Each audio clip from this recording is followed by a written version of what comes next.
प्रिय विद्यार्थियों नमस्कार। हम पढ़ रहे थे समाचार लेखन। समाचार लेखन में आप लोग पढ़ रहे थे शब्दावली।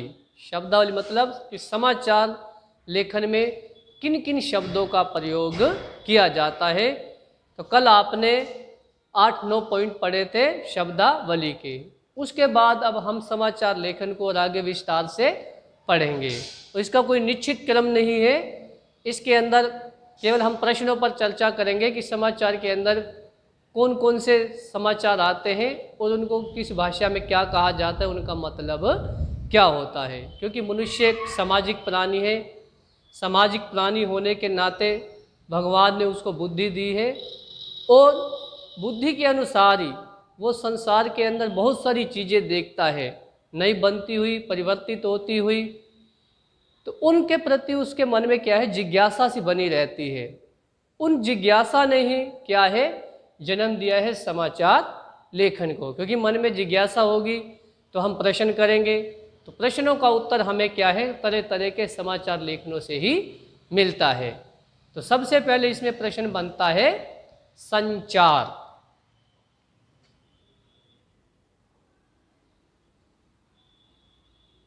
संचार। तो इस प्रश्न को तो आप लगभग वैसे दूसरी तीसरी क्लास से पढ़ते आ रहे हो कि संचार के साधन कौन कौन से हैं, लेकिन संचार कहते किसे हैं। आप लोगों ने कक्षा 11 में भी इसको अच्छी तरह पढ़ा है। अगर भूल गए हो तो पुनः इसकी परिभाषा बता रहे हैं।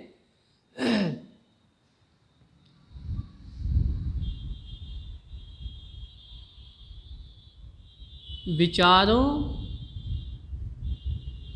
अथवा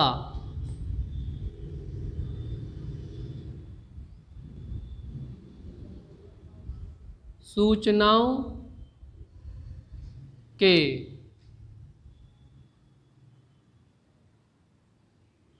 आदान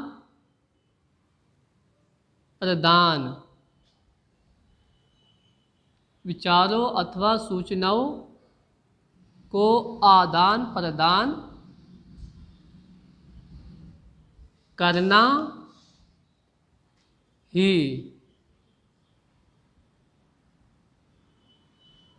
संचार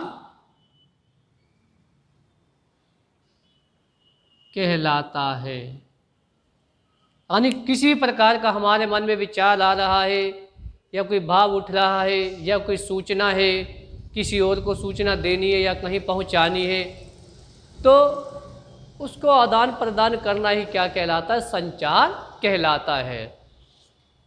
संचार के माध्यम तो आपने पढ़े होंगे, बहुत सारे होते हैं। पुराने समय में भी संचार के अलग माध्यम थे, फिर बीच का समय आया तो अलग माध्यम थे, आज उनके माध्यम बदल चुके हैं। तो संचार के 3 रूप माने हैं। संचार के 3 रूप माने गए हैं। पहला है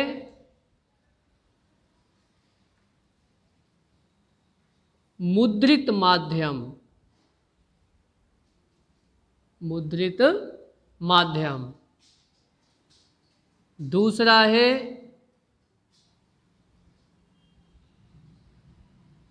इलेक्ट्रॉनिक माध्यम। इलेक्ट्रॉनिक माध्यम। तीसरा है नव माध्यम। नव माध्यम। तो ये 3 माध्यम माने गए हैं संचार के।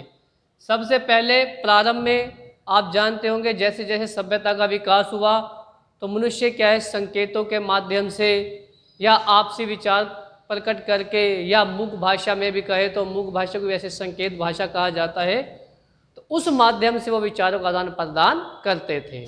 फिर जैसे ही कागज का आविष्कार हुआ तो कागज का आविष्कार होने से क्या है, फिर मुद्रित माध्यम बना। मुद्रित माध्यम क्या होता है, अगले प्रश्न में हम इसको बारे में विस्तार से आपको समझाएंगे।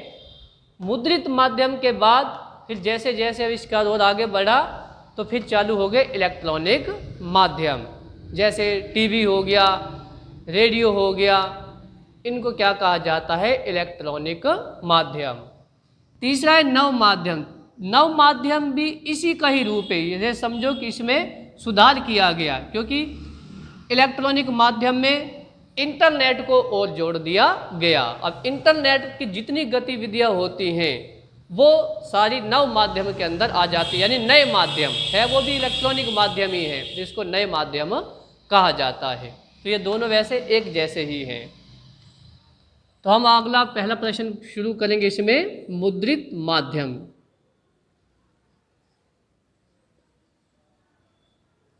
मुद्रित माध्यम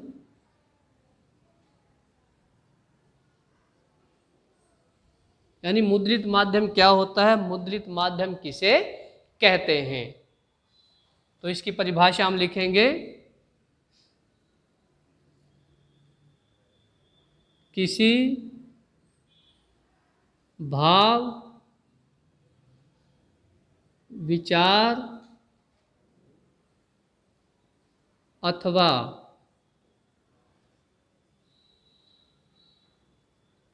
सूचनाओं को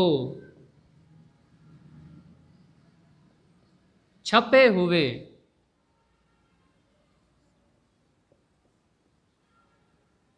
रूप में प्रस्तुत करना, जैसे पुस्तक,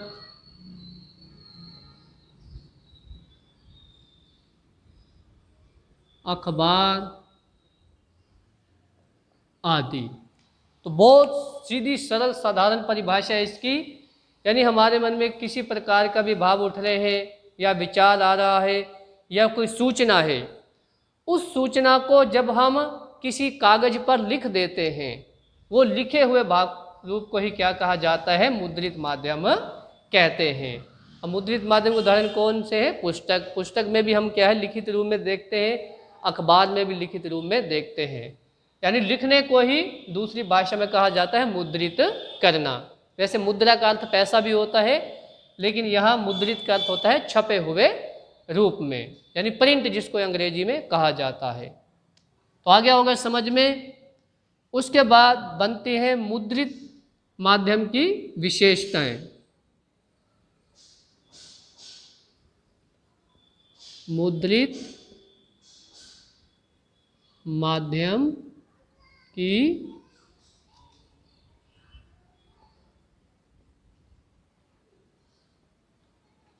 विशेषताएं।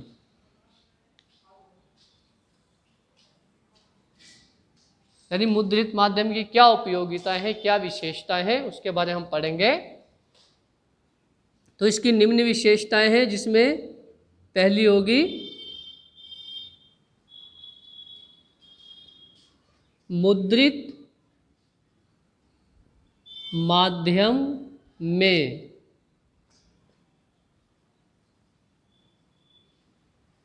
सूचनाएं स्थायी होती हैं। यानी कहने का आशय है कि जो सूचना हम छपे हुए रूप में प्राप्त करते हैं वो स्थायी होती है, पक्की होती है। एक बार छप गई तो छप गई, इसलिए उसको स्थायी सूचना कहते हैं।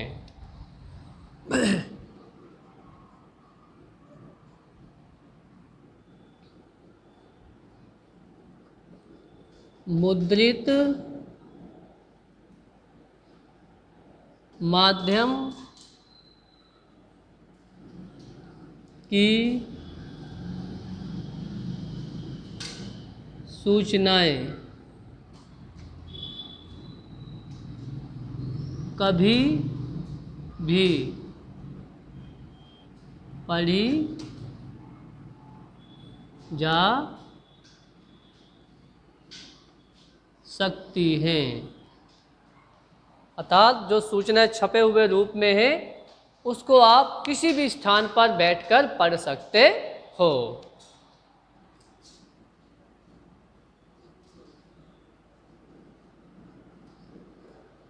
मुद्रित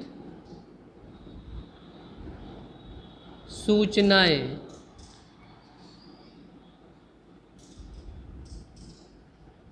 किसी भी पृष्ठ से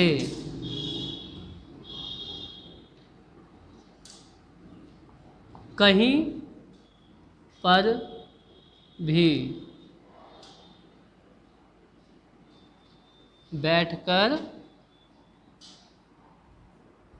पढ़ी जा सकती है।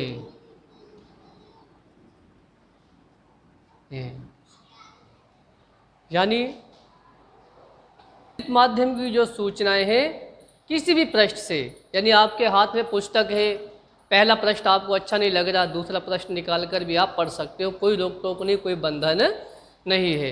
कहीं पर भी बैठकर पढ़ सकते हो, विद्यालय में, राह चलते हुए, बस में बैठे हुए, ट्रेन में बैठे हुए या किसी रेलवे स्टेशन पर बैठकर कहीं पर भी आप उन सूचनाओं को पढ़ सकते हो। तो एक बार इसका स्क्रीनशॉट ले लें ताकि इसको मिटा सके। अगला पॉइंट ऊपर लिखते हैं।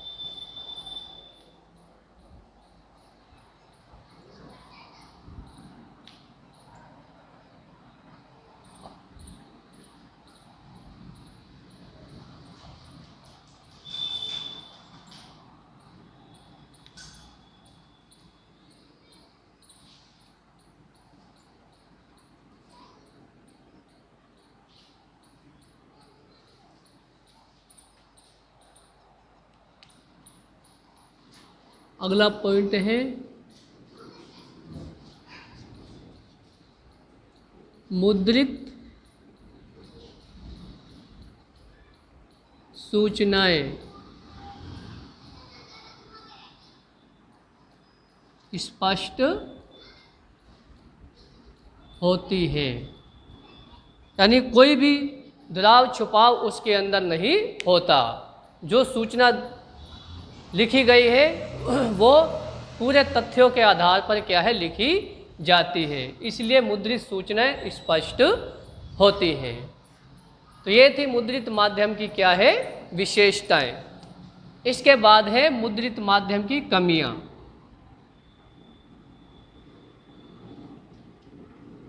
मुद्रित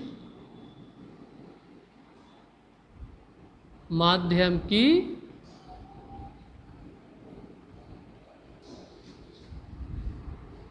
कमियां। यदि दुनिया में कोई भी चीज़ हो, हर चीज़ की अगर बहुत सारी विशेषताएं होती है तो उनके अंदर कुछ कमियां भी मौजूद होती हैं। उसी प्रकार मुद्रित माध्यम के अंदर भी कुछ कमियां हैं जिनके बारे में हम आपको अवगत कराएंगे। तो इसकी निम्न कमियां हैं। पहली कमी,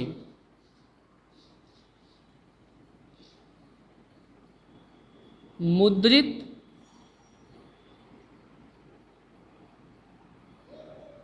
सूचनाओं को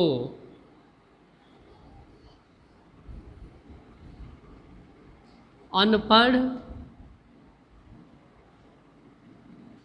व्यक्ति नहीं पढ़ सकता।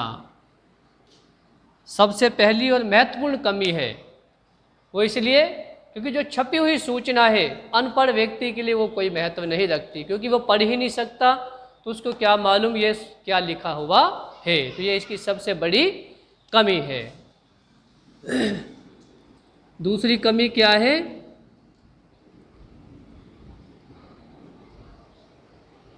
मुद्रित माध्यम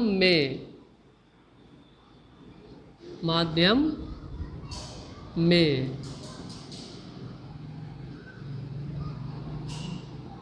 सूचनाओं को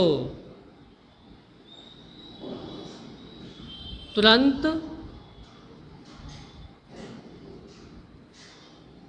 प्रकाशित नहीं कर सकते। दूसरी कमी अर्थात कोई भी नई सूचना मिल रही है तो उसको तुरंत नहीं छाप सकते, क्योंकि पूरी अखबार छापनी है या पूरी पुस्तक लिखनी है तो उनके कॉलमों के अनुसार उतनी सूचनाएं होना बहुत ज़रूरी है और निश्चित समय पर वो सूचनाएं मिलना बहुत ही ज़रूरी है। तो इसलिए जो तुरंत सूचनाएं प्राप्त होती है वो प्रकाशित नहीं हो सकती हैं।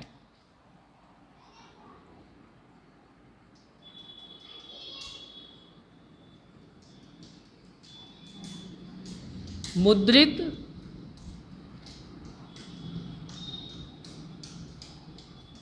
माध्यम में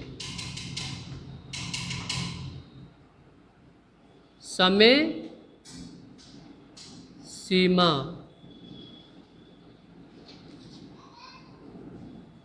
निश्चित है।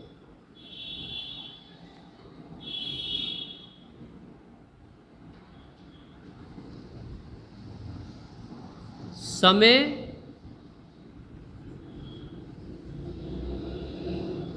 समाप्ति पर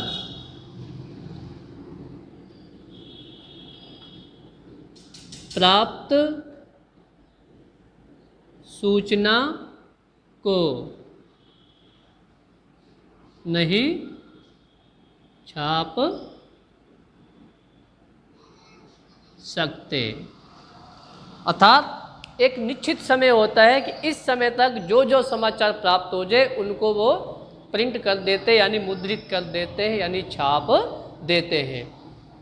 वो समय निकल गया, उसके बाद अगर कोई सूचना प्राप्त हो रही है तो वो सूचना को वहाँ नहीं छापा जाएगा, वो अगले दिन या अगली पुस्तक में उसको प्रकाशित किया जाएगा। कई बार आप लोग देखते हो जब भारत का कई बार मैच वेस्ट इंडीज के साथ होता है तो वहाँ के समय के अनुसार आप अखबार में देखते हो पूरी दोनों पारियों की क्या है जो छपाई है नहीं दिखाई जाती, एक ही टीम की या आधी सूचना उसमें प्रदर्शित की जाती है, बाकी जो हुआ है उसको अगले दिन के अखबार में प्रदर्शित किया जाता है। किस वजह से? इसी वजह से क्योंकि समय सीमा निश्चित है। समय समाप्ति पर जो सूचना प्राप्त होती है वो सूचना फिर उसमें नहीं छप सकती, चाहे सूचना आज की हो, समय समाप्ति के बाद मिली तो वो अगले दिन ही प्रकाशित हो पाएगी, अगले दिन की अखबार में। चौथी और महत्वपूर्ण कमी जो इसकी है वो ये है मुद्रित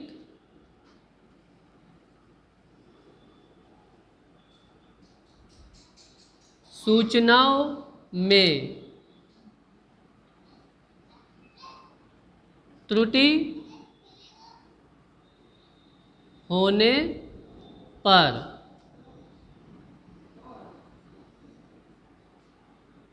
उसको तुरंत ठीक नहीं किया जा सकता।